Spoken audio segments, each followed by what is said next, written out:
Welcome everyone to this academic session of the Master's Degree Program in Counseling and Family Therapy. In this session, we are going to have a panel discussion on a very vital area, that is counseling and family therapy in the context of children and adolescents. We have the pleasure of having a number of dignitaries and experts in the field on this panel today. Let me introduce the panelists to you. Professor Manju Mehta, she is Professor, Department of Psychiatry, All India Institute of Medical Sciences. Professor Kiran Devendra, she is Professor, Department of Elementary Education, NCERT, Delhi. We have Dr. Renu Gulati, she is Associate Professor at the Institute of Home Economics, Delhi. Dr. Vandana Thapar, she looks after the Adolescent Guidance Service Center at the National Institute of Public Cooperation and Child Development. And we have Mrs. Amita Mullawatal, who is the principal of one of the leading schools in Delhi, that's Springdale School, Pusa Road. So welcome everyone. Thank you. Thank you. To set the ball rolling, may I pose this thematic aspect, this question to Professor Manju Mehta. What is the significance of counseling and family therapy in the context of children and adolescents today, addressing their mental health needs in the contemporary socio-cultural milieu? Thank you, Dr. Nirja. This particular theme that you have taken up for today's discussion is very important, because what we are seeing in my experience of almost more than 3 decades, now more and more children and adolescents, they are having mental health problems.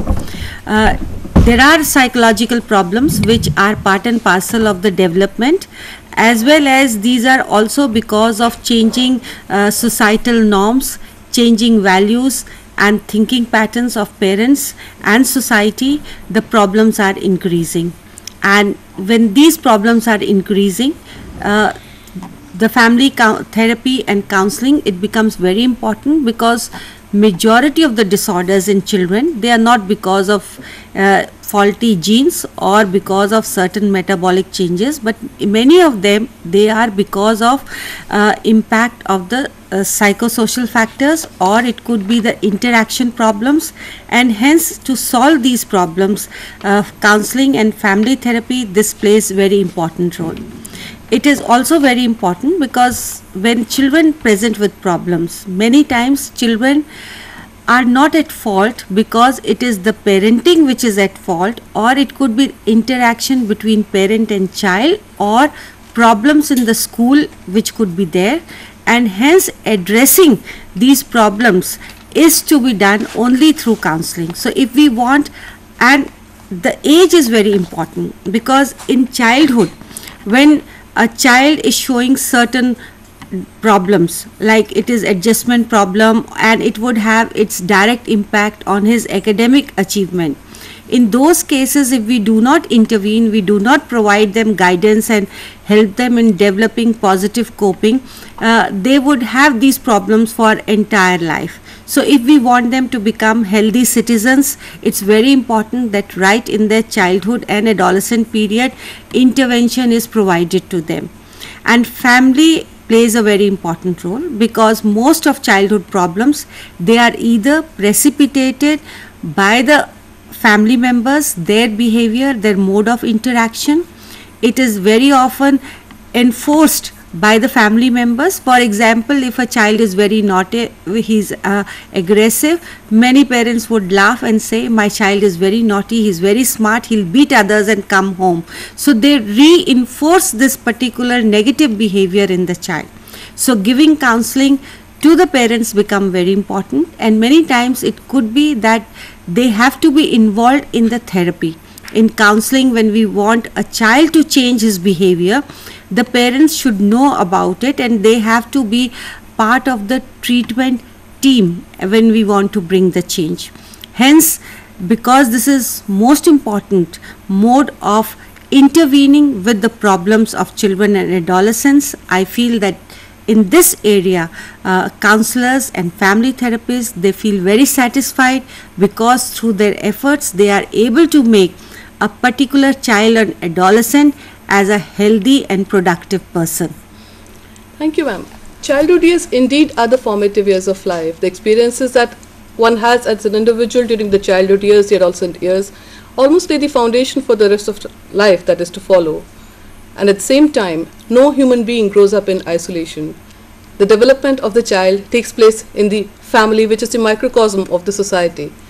The emotional environment within the family, the pattern of interrelationships in the family, the quality of relationships in the family play a very important role in the development of the child. So now I'd request Dr. Renu Gulati to focus on this aspect. What are the requirements of a family milieu to ensure that one's child grows up as a healthy, well-adjusted child and adolescent? Thank you, Nirja. As we all know, that family is the primary agent of socialization for all children.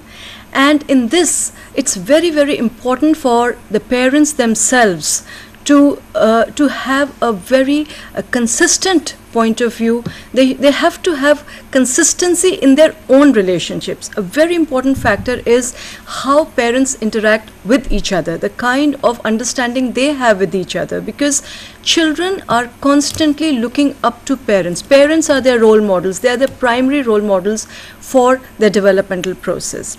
And even if parents say something but do something else, that is going to impact the child much more, because in their unconscious ways, children are imbibing all the actions, gestures, value system of the parents. So the relationship between parents, understanding between parents is one of the vital issues which is going to build the mental health of the child. And another point is the consistency of the kind of interaction they have with children, because very often we see that parents also fluctuate a lot. One day they are going to be very, very indulgent parents, and the next moment they want total obedience from children. So if parents have a balancing act, if they are democratic, if they listen to children, because it's very important that there is a two-way process. Interaction is required, and we also as parents, we need to listen to our children. Sometimes children are giving us indicators which we are not willing to take on, and the manner in which if we are democratic, the child is automatically going to imbibe that value system, that mode of behavior. Another thing is that yes, we need to be flexible and firm. Now it may sound contradictory, but it is very, very important for parents themselves. Certain times they have to be flexible, they have to be open. We also need to change with times, because as Dr. Manju Mehta also said, society is undergoing a dramatic change, and if we are rigid, if we are not open, it's going to be a problem. And for that, we need a lot of communication. We need to spend quality time with our children. We have to give them time apart from, leave everything aside, because children need that support.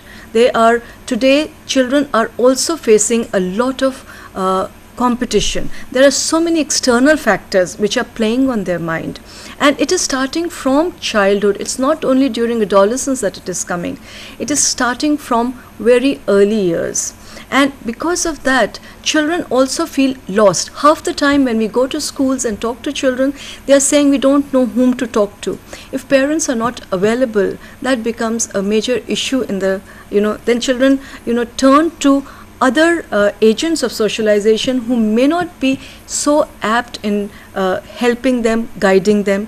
So it becomes very important that we spend time with our children, we communicate, we are open, we are consistent and yet flexible.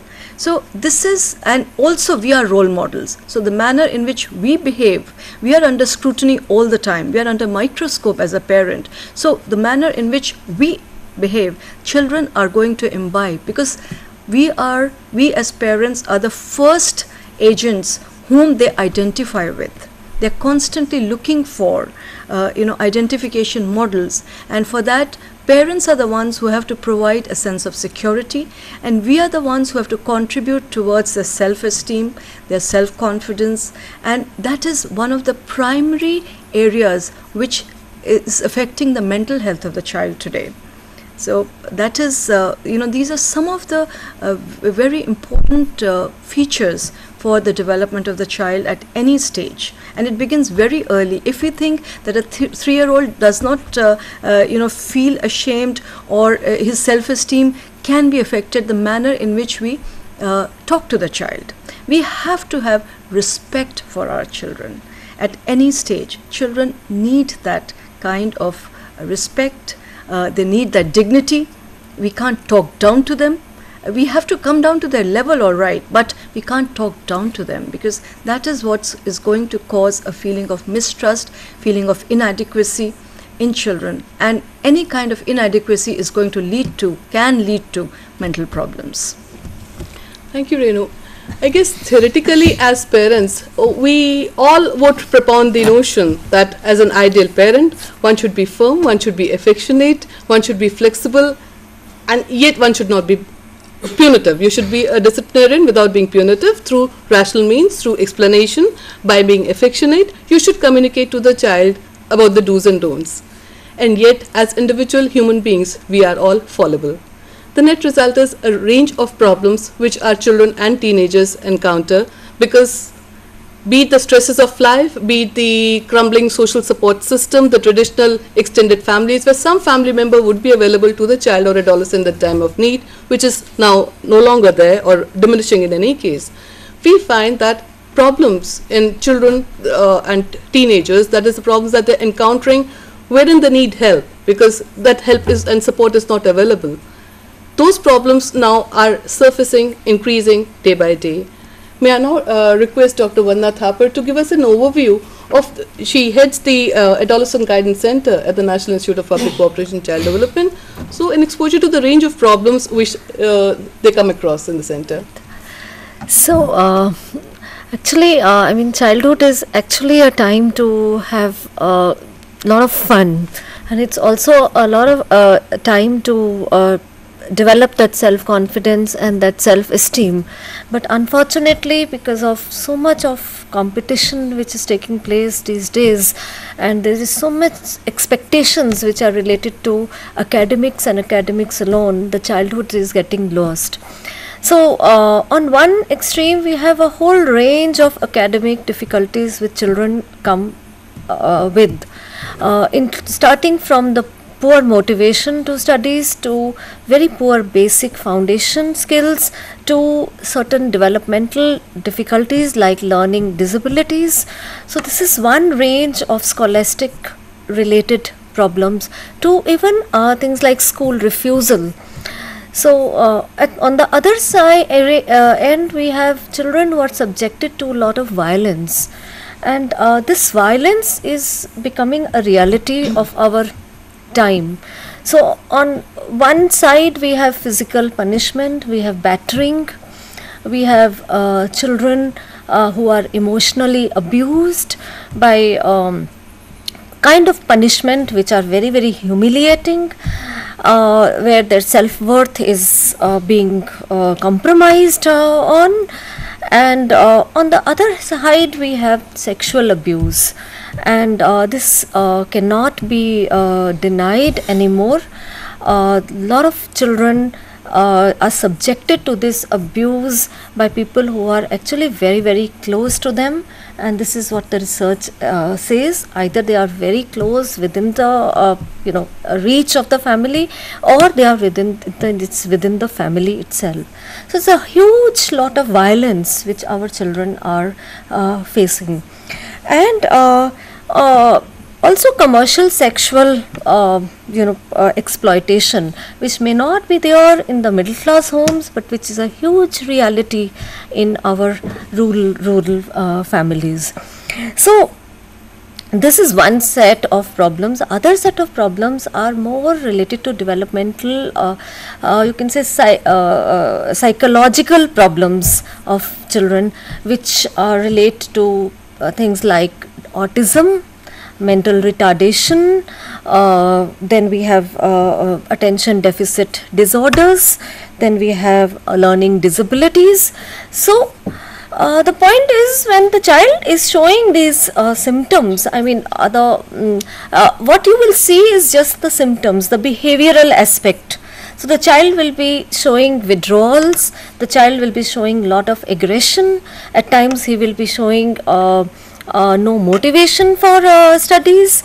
A child might not show focus. So he is flittering from one place to the other without any focus, attentional difficulties. So what you will see is symptoms, but every symptom will not have the, I mean, you won't be able to find out the causes from the symptoms. What you need to do is to really work out to understand what are the reasons behind the symptoms, because the same symptoms may be behind more than one cause. So a child who will have attentional difficulty may have a hardcore hyperactivity or a problem, or a child may have attentional difficulty only because he is got very poor foundation skills in studies and he cannot attend and focus on his studies. So every symptom, a symptom may be the same, but the cause may be very different. So therefore we need a kind of a dimensional assessment of different people to be able to understand the difficulty of the child. And since it is children, so talking therapies don't work. So often they can't tell you what is their problem if you ask them straight. An adult might be able to, but with children we need to work a lot of play techniques, lot of working with them, forming relationship with them, coming down to their level, trying to get it out through other indirect methods which they can relate to. So play is a very good medium which we try to use all the time with children. And when we work with children, we also work with families. It's very, very important to work with parents along with children, because unless and until the parents themselves are taken along with this process of work, we will find that we will reach a dead end. We know what is the reason for the problem, but actually the solution parents have to be the co-partners. So this whole process of work it takes its time. It's not like a child comes to you and you understand that this is the problem. You might have some hunch, but you really need to do a workout, and thereafter the therapies also or the intervention also vary depending upon the problem. Sometimes we need to work more actively with the parent to alter the interactional difficulties. Sometimes we need to restructure the child's whole environment. So, and sometimes we need to work directly with the child. So depending on the problem, the interventions as well would vary. Thank you, Dr. Vanna. So as it appears, a very major substantial proportion of children and adolescents who report to seek help, professional help in terms of counseling and family therapy, seems to be rooted in the schooling system. So let me now request Mrs. Amita Mulawatil, who's had years of experience of heading a school system, a particular school that goes up to senior secondary stage. So on the basis of your years of wisdom through interacting with children and parents over the years, what do you think, ma'am, are the reasons? What are the factors in the schooling system that have contributed to this growing incidence and prevalence of problems that our school children and teenagers are facing? And what support do you think can having a counselor in the whole scenario, what role can that play? What's the significance of that in helping to cope and alleviate the problem? Firstly, I'd like to say that the whole important thing is that all of what my colleagues here are saying is resonating with what we need to have done in school systems. It's a very important thing that we have to understand, that the life of a child is not a package deal. It has within it the sounds, the smells, the images of its growing up years. Having said that, what is most important is that it's not about having one counselor or two counselors in the school. It's about the entire school becoming an agency of counseling. Because the days have gone when you have one person and a child tries to miss a period to go and sit with a counselor. Now every single child needs counseling in the classroom. Essentially why? Because there are a lot of breakups that are happening in family systems. I see that every day. I have young couples who come and sit with me, whose children are in, say, nursery or kindergarten, who can't cope at one level. I have another group of parents who come to me who can't cope with their students at the middle level, and another group who turn around and tell me that their children are living like guests in their own home, and they're afraid of their own children because they're always afraid that wo kuch kar lega, something will happen. Now, if all the time the parent is in a sort of a fear psychosis that my child may commit suicide, my child may do something wrong, then there will be no question of a reasonable and a normal communication, because you'll always be on tenterhooks with the child. And so how do we look at this? Essentially, it is because there is hardly any relationship left that I see between spouses and families. Also, the only place where they can connect is when they come home in the evening, and that too, the only relationship they have with their child is, how did your day go in class? Have you done your work? Are you ready with your work? That's the only communication that I notice parents have with their children. Apart from that, there is no other communication. During holidays, they immediately ensure that the child must go to some workshop. What about quality time with themselves? The child has to have some sort of time with the parent community. As mentioned here just now, that we need to have quality time with the children. Why are we always in this huge situation where we want the child to be constantly activity oriented? The child has to spend time with the parent community. The child has to reflect on certain things. No time is given for any kind of reflection, any kind of growth. The kind of difficulties that I see in a school system, and for the last 35 years I've been working with schools at different levels. In the villages I have worked in schools, in metros I have worked in school, in smaller places of India I have worked in schools. And what have I seen? There are issues of alcohol abuse. There are issues of tobacco abuse. There are, as mentioned here by Dr. Thapar, there are issues of sexual abuse, and they happen across the board, except one is silent about these kind of things. But it's very imperative that we talk about it. It's also very imperative that we look at the way children look at learning. And as she mentioned very categorically, that violence has come into our system in a very big way.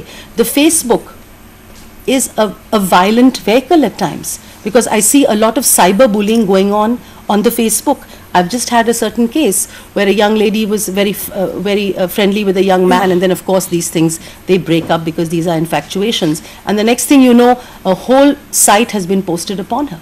Now that is extremely shattering. How are we looking at these things? It's very important that we also see and we discuss with parent communities that when a child is involved with computers, how much time is being spent with the computer, and what exactly is the child doing. Very often parents feel that they're learning something through a computer, but most of the time they're having chatting. Also, the worry is that sometimes they enter chat rooms and they're associating a girl in class 8 is involving herself with a man who is 45 years old, who wants to meet her in Buddh Jayanti Park. Now, this is a very scary thing. The information technology explosion is very fine, but it also has its flip sides. How do we look at it? At a different level, now that with the RTE and the right to education, 25% of the poorest of the poor coming into schooling. At Springdales, we've had at least 35 years of very poor children coming into our schools. The classroom itself is stratified. You have children who have fragmented personalities, whether it is their not being able to cope with education, whether it's not being able to cope with self-esteem. Self-esteem is a very big problem. Very many adolescents have problems with who they are, what do they look like.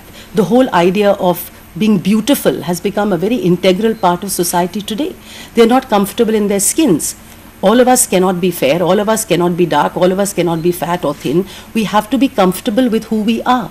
The most important part of understanding this is where the parent himself has got into a psychosis of saying this child should be packed off to maybe a spa to lose weight. But if the parent himself gets involved with this kind of a situation with the child, how is the child going to develop?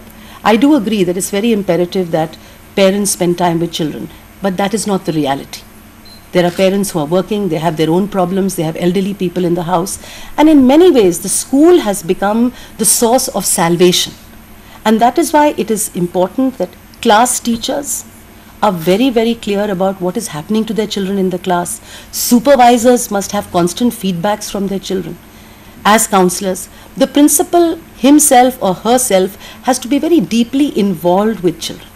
Because if one is going to spend one's time in administration, the school will not run, because today the time has come where we need more personal level of relationships with children. And I think that is very imperative. And a lot of things get sorted out. Even this morning, I had a young man who's been, as he says, ditched by his girlfriend. And he has not been able to concentrate. He doesn't want to eat. He doesn't want to talk. And his mother says, just do something. I've given up.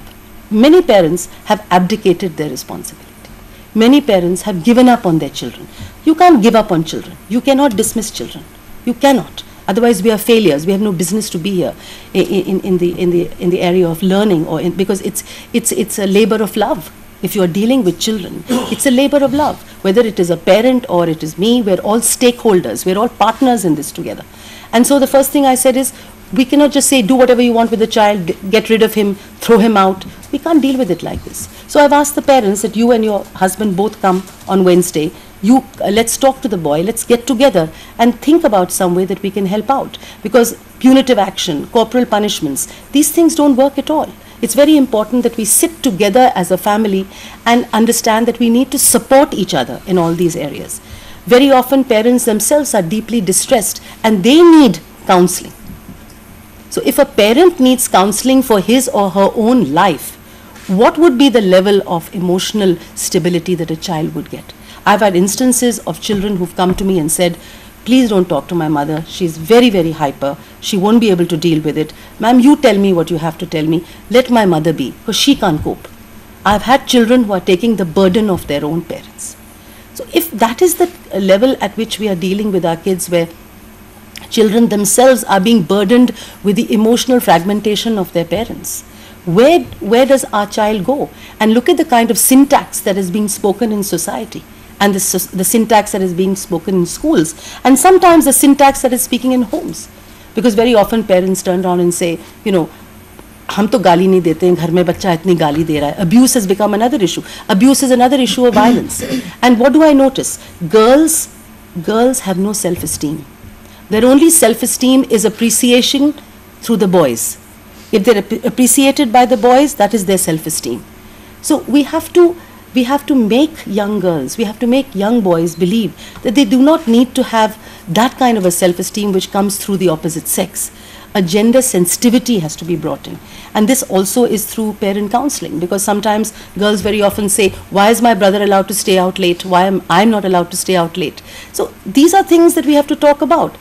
There has to be certain norms for both the children at both the levels, because that is how we are developing as progressive nations. So there are many issues that are involved here, and we need to see that we have to lead children to themselves. Counseling is about making children comfortable in their own skins, about being careful with themselves. And I think it is imperative, because it has become extremely dangerous today. It's very dangerous, because children are sort of just letting go. You have children who are running away. We have children who are running away from homes. There are children who just run away in their minds and they're not connected. So I think the whole idea of counseling has to be done as a kind of a crisis situation. And it's not about just counselors. It's not about writing a report and saying, now go off to Vimhans or go off to Educare or wherever you want to go off to and get yourself organized. No. The school cannot abdicate its responsibility in counseling. The school cannot leave it to counselors. I think we all have to become an organic unit of compassion and empathy. And only that kind of understanding will work in schools. Thank you, Mrs. Batil. Problems during childhood and adolescence. It's no longer an issue that belongs to the West. The problem has reached home, our home. Ma'am, raise the issue of gender sensitivity. I would like Professor Kiran Devendra to focus on that, and thereafter, though they have, each speaker has spoken about the ray of light, the spark of hope, but thereafter I would like them to spell out more concretely how does one clear the mess? What is therefore the potential of counseling and family therapy, which may at various levels, whether it's through peer counseling, whether it is sensitizing the parents of the children or adolescents. If school is the only interface, then maybe those workshops and whatever are organized in the school, whatever be the mode. I mean, workshops for teachers, workshop for parents, the children, and orienting all the school teachers so that any empathic human being that the child finds the teacher is able to act as a professional counselor vis-a-vis that particular child. So after Professor Kiran Devendra talking about aspect of gender, the need for gender sensitivity and dwelling on the positives, maybe a couple of words from all experts, as since we don't have much time, to the ray of hope. Ma'am. I thought we crossed the bridge when it comes. You have said that I speak and then after that everybody else speak. We need to take one step at one time and we cross the bridge only when it comes.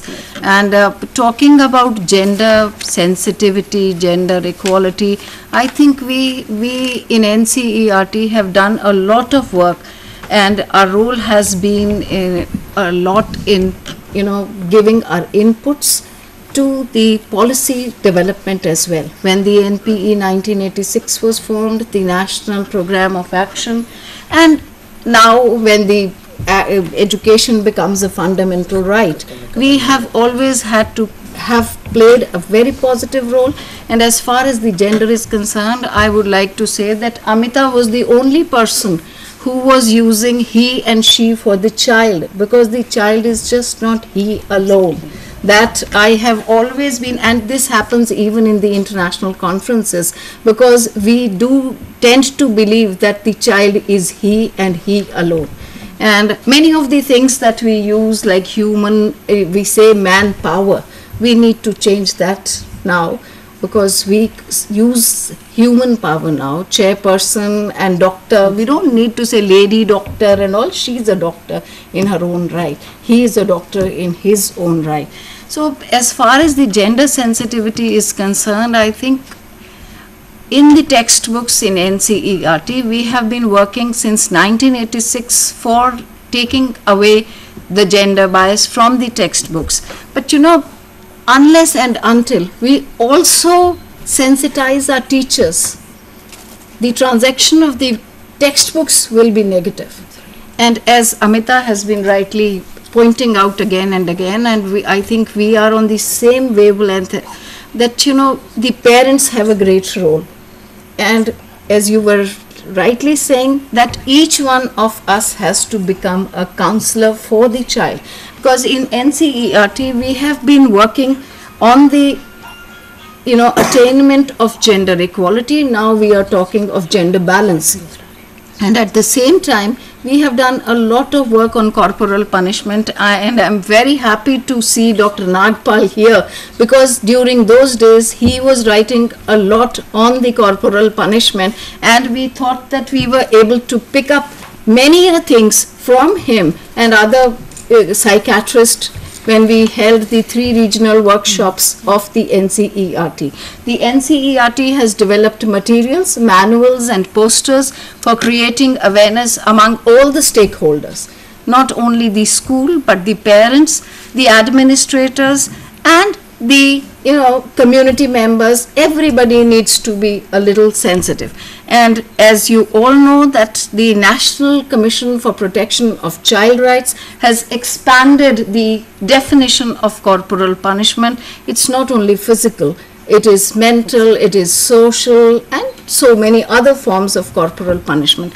Now, since Professor Mehta is sitting and Professor Nagpal, they are both sitting here, I really wish to share this with them, that unless and until the child knows that somebody is there to listen to him or her, don't you think that it's going to impede the performance if the child knows that neither mummy nor papa nor any of my sibling nor anyone is going to perceive me as a child?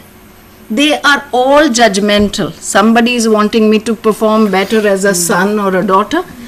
The teacher's own self-reputation is at stake all the time, and therefore the teacher is definitely going to pull up the child who's not performing well.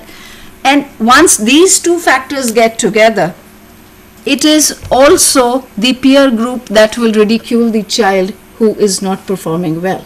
So, and the relatives, especially in India, they are very fond of gossips. If Amita's child is not doing well, all of us will get together and say, see, the child is not doing well, and look at my child. The child is getting 90%, the child is getting 95%. I really do not understand that why are we talking of percentages now. You know it very well that NCERT and our Honorable Minister of Education, Kapil Sibal, we have stopped talking about the percentages now. But believe it, the parents even today are talking about the percentages, and even if it is not percentages, they will say, "Arey, the child must get grade A." Let me tell you, I have been a teacher in the university, I have worked in the ministry, and I have been in the NCERT.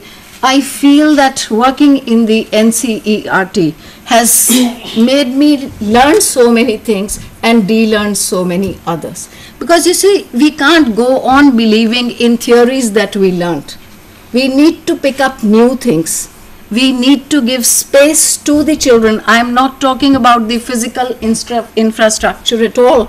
I am talking about the freedom that the child must get to express himself or herself. I am also talking about the freedom that child must have in choosing the subjects that he or she likes. I am also talking of the freedom that child must have to pick up at the pace that he or she can. It's not necessary that all of us will think alike. It's not essential that all of us must get grade A. And here I would always like to remind all of us, as parents, as teachers, as doctors, as members of the community, that we need to talk and discuss the children as a national issue. If the children are committing suicides after examination, can we blame the school alone? Can we blame the parents alone? It is the role of each and everybody in the society who's interacting with the child to provide a support and not jeer at the child who has not done well. And I had done a paper for the primary teacher where I said, where has their childhood disappeared? When we were children, all of us would remember going to picnics and going out with our parents to Red Cross fairs, going to Delhi Hut, and it gave us so much of time to get together and bond together. And as Amita was rightly saying, I always agree with her that each time the child comes home, the mother will, if she's a working person, she will call up to say, how was the school? What homework have you got? Oh, please do this. And when I come home, I'll see if you have, crammed it all or not. And when this happens, we go against the National Curriculum Framework of NCERT of 2005, where we are considering the child as the constructor of his or her own knowledge. You see, why do we need to worry about the child's learning?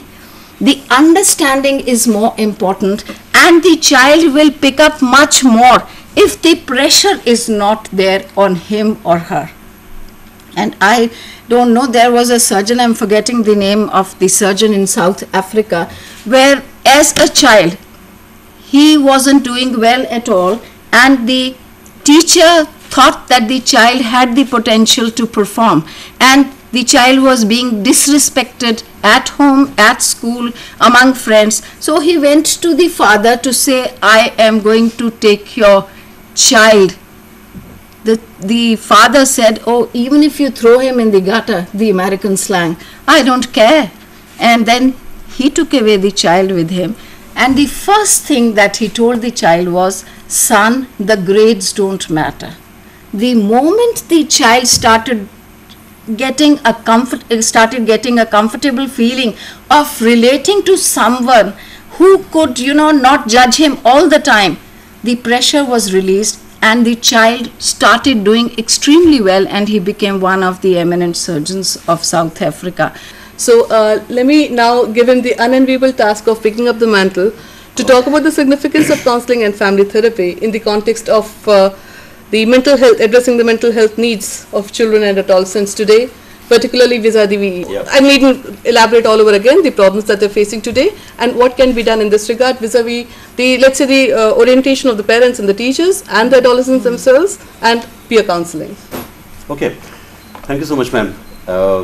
After listening to few of the words here, and I'm sure the panel has in the last few minutes covered almost everything that is relevant to childhood of India. Thanks a lot, and most of you are my respected teachers also. It's a great honor to be here, and thanks to you, Dr. Neerja and Dr. Amiteshwar, for making this day a reality in our lives, not in the lives of the children alone. To me, there are only few words I wish to share. I'm sure the mantle has been already taken up. I, for one, would also feel a little worry in the changing times and what we are going through. For the matter that to me, children and childhood has often got a little confused place at the moment. I do feel somewhere the childhood as a race has been more understood than the journey, and I think in the last few months we have come across a lot of very good change in the education system happening, thanks to people like Amitaji sitting here, and the HRD and the CBSE, etc. I also see a confluence, a convergence of education and health coming together. And there would be a possibility to see a lot of happenings in the future where holism is taken care of. I heard about you talking about the convergence. And I think that, yes, this is the right time. This is the right time to see how we can actually influence the mind of a child through excellent happenings in the classroom, the orientation to teachers, to parents and to senior children, to understand the value of mind as a component of good health. And I don't agree that, yes, it is the only way to look at counseling and family therapy as the answer, but yes, we need to look at education system on a larger platform. And I think this course would be a fantastic beginning to bring the education, the justice to the child. As you said, the Commission of Child Rights is there, but taking a rightist approach to childhood and the mental health approach would help us a lot to come together on a common platform. I mean, in these few words, I would probably, are there any questions on this now? Are we expecting? Then not during the telecast time, we have 3 minutes on air. Okay. Thereafter it will be an open house, but on air 3 minutes. In that case, I only remember, a few questions that came up from children recently about how counseling services in the schools need to be really geared up. And I think there is a lot of stigma. There's a lot of apprehension. There is a lot of discrimination to children who actually approach the counseling services. Maybe if this forum can actually take up a review of that particular area, I really think that a lot of children who need help are denied, condemned, or maybe stigmatized. And second point in my conclusion would be that, yes, we need to have a healthy family and school partnership, which is missing in our education system. We have the schools, we have the child, but the unlearning and the relearning of the schooling system in the context of good parenting needs to be brought together. And if we can work through such a fine platform to bring the society closer in the larger population, this would be the right platform to actually disseminate the idea and also bring in a society which looks at childhood as a preparation for life and not just for schooling. This is indeed a long journey. The problem is complicated, and so there are no easy answers. There are no shortcuts either. We as parents need to, all the problems that have been mentioned by the panelists today, somewhere along the line, a strong, supportive family, emotional environment within the family could help in strengthening the base so that our children and adolescents are able to better cope with the stresses and pressures which at the macro level, let's say schooling system, we cannot do much about, but we can at least give them a good grounding. At the same time, let's work together on improving the educational system and the concomitant pressures that have been mentioned. At the policy level, see if there's some difference, but nevertheless, let's make a beginning with our homes and anybody whom we get to interact with. Lend a listening ear, lend a helping hand, lend a shoulder. The person can put one's heads on, and be therefore practice as those who are aspiring to be practitioners in the field of counseling and family therapy. I'm sure the insights you would have gained today are something that you would have otherwise got after years of wisdom, after years of practice. So let me, from the core of my heart, thank all the panelists today for really enlightening us. Thank you, everyone.